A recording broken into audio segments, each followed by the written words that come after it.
अस्सलामुअलैकुम सामीन। 29 रजबुल मुरज्जब और 30 जनवरी है। आज की ख़बरों की शुरुआत इमाम दोहा कतर मौलाना नूर मोहम्मद मज़ाहिरी की तिलावत कलाम पाक से की जा रही है। अल्हम्दुलिल्लाहि रब्बिल आलमीन अर्रहमानिर रहीम मालिकि यौमिद्दीन इय्याका नअबुदु व इय्याका नस्तईन इहदिनस सिरातल मुस्तक़ीम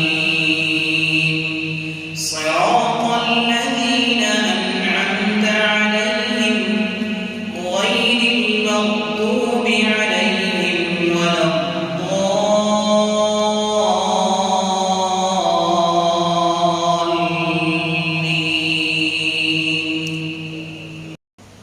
إن هذا القرآن يهدي للتي هي أقوم ويبشر المؤمنين الذين يعملون الصالحات أن لهم أجرا كبيرا وأن الذين لا يؤمنون بالآخرة أعتدنا لهم عذابا أليما.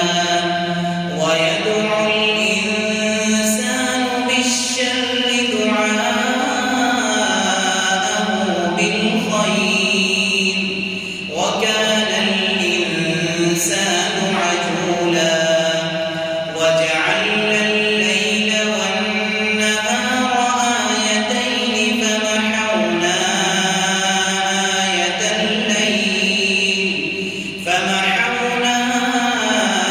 آية الليل وجعلنا آية النهار مبصرة لتبتغوا فضلا من ربكم ولتعلموا عدد السنين والحساب وكل شيء فصلناه تفصيلا.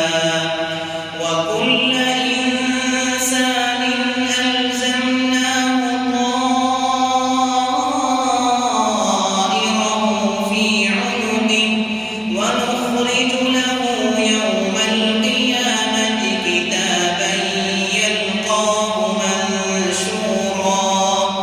اقرأ كتابك كفى بنفسك اليوم عليك حسيبا.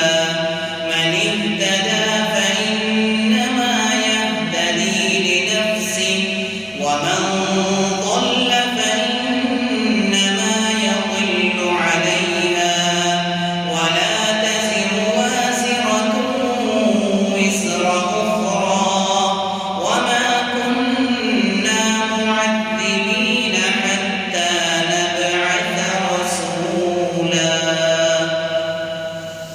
الله الحمد لله